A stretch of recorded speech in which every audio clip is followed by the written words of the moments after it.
A que ponto a imprensa pode chegar na desesperada tentativa de sabotar o Brasil? Como disse Emílio Odebrecht em seu depoimento, a imprensa é cúmplice de toda a roubalheira da era petista, pois sabia de tudo e permaneceu calada. Importante que haja compreensão disso, isso é uma realidade. Não, a gente captou. E a própria imprensa, vamos botar claro, quer dizer, essa imprensa sabia disso tudo. E fica agora com essa demagogia, me perdoe, eu realmente, eu acho que todos deveriam fazer uma lavagem de roupa. Trocou os bilhões que recebeu em benesses do governo pelo completo silêncio e ajudou os criminosos travestidos de governantes a saquear e humilhar o país. O que me entristece, inclusive aí eu digo a própria imprensa. A própria imprensa. A imprensa toda sabia de que efetivamente o que acontecia era isso.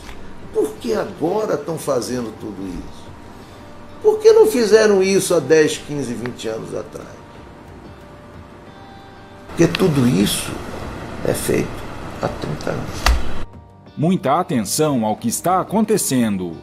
O presidente da República é formalmente Jair Bolsonaro, mas parece que não é ele quem exerce o poder de fato, e sim seus filhos. Diz o editorial do Estadão publicado ontem. Intitulado Filhocracia, o texto que representa a opinião do Estadão acrescenta: Jair não é bom pai, não soube ensinar a seus filhos os limites de comportamento que devem respeitar. E os meninos não são bons filhos, não percebem que, agindo trafegamente, podem comprometer a presidência do pai. O editorial do Estadão agradou muitos sites carniceiros que estão sempre apostos para difundir qualquer matéria que beneficie a maléfica esquerda. Blogs petistas que perderam a mamata que recebiam dos governos do PT e não perdem uma oportunidade de atacar Bolsonaro replicaram o texto. Até o antagonista entrou no bonde do caos e também fez questão de compartilhar o artigo.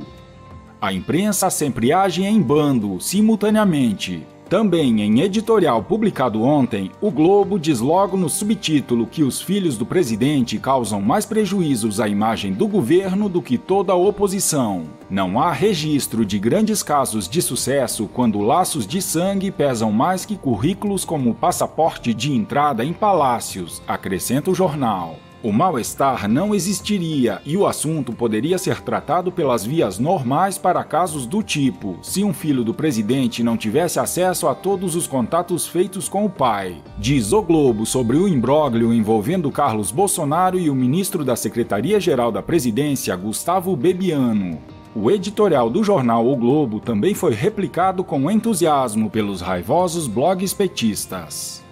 Isto não é novidade. Conforme publicou o site Renova Mídia semanas atrás, o blog petista que recebeu dinheiro sujo de propina durante o período em que o país foi governado pelo PT admitiu que a empresa do falecido Roberto Marinho agora é uma de suas fontes de informação contra o governo Bolsonaro.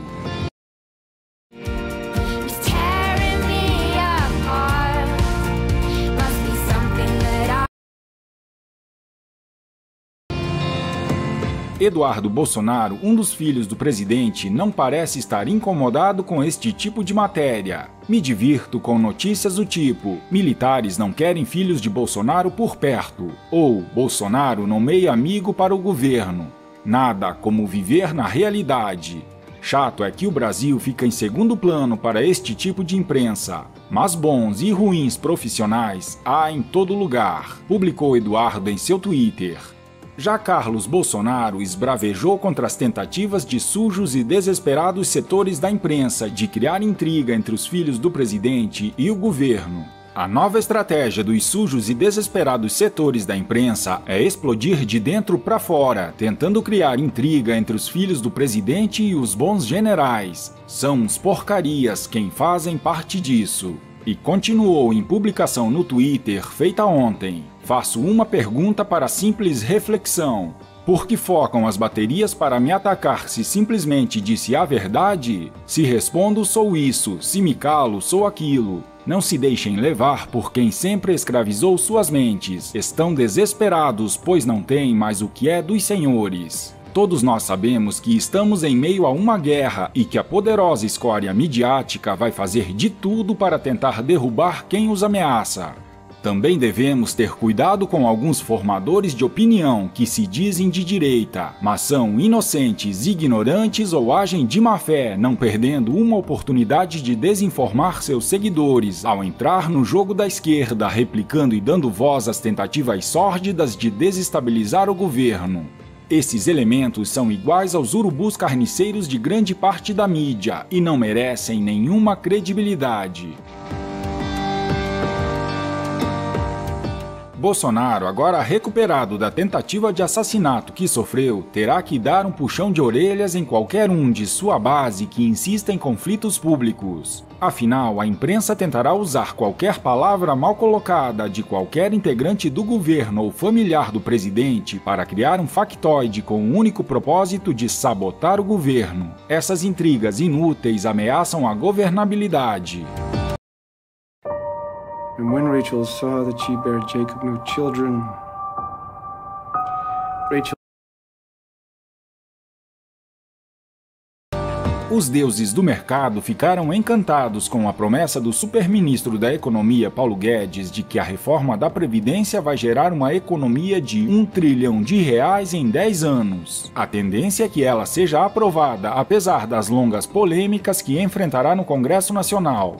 O destravamento da economia brasileira é condição que tende a seduzir parlamentares e investidores a apostarem no governo. Trata-se de psicologia política econômica.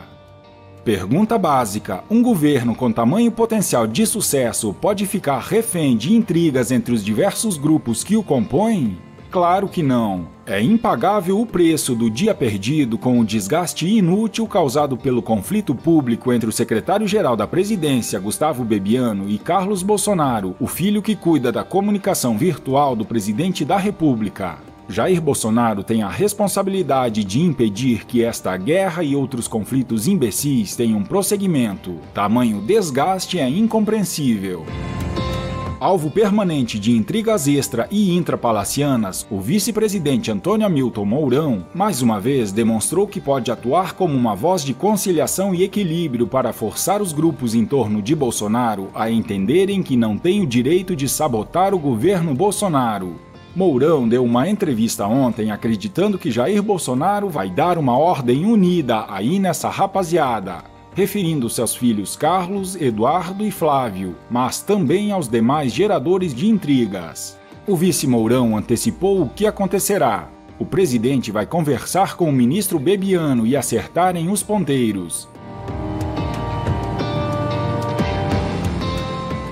Ficou claro que cabe apenas a Bolsonaro pôr fim às intrigas inúteis e perigosas para a governabilidade e para as ambições do presidente e seu grupo, principalmente os militares e os tecnocratas da equipe econômica, que em algum momento ainda vão quebrar um pau previsível. A confusão de agora não compromete o futuro, sobretudo a aprovação da reforma da Previdência, do jeito que for possível.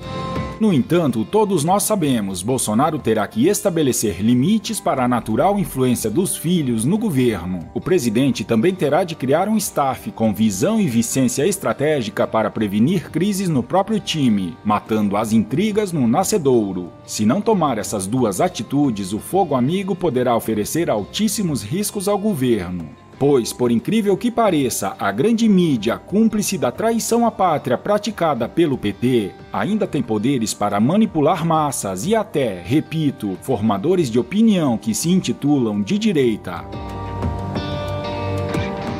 Uma coisa é certa: Bolsonaro fará substituições no seu time nos 100 dias de governo. Quem não conseguir cumprir metas estabelecidas será convidado a sair. Tem ministro que mal conseguiu desenhar metas factíveis. Há grupos demais agindo de forma mediocremente simplória. Em gestão pública, ser classificado de simplório é pior do que ser chamado publicamente de incompetente, ou de outros xingamentos mais pesados e impronunciáveis. Chegou a Mitsubishi L200 Triton Sport 2019. É realmente uma transformação brutal de pensamento governamental, pois nos governos anteriores, quanto mais incompetente e corrupto o ministro fosse, mais prestigiado e homenageado pelos presidentes era.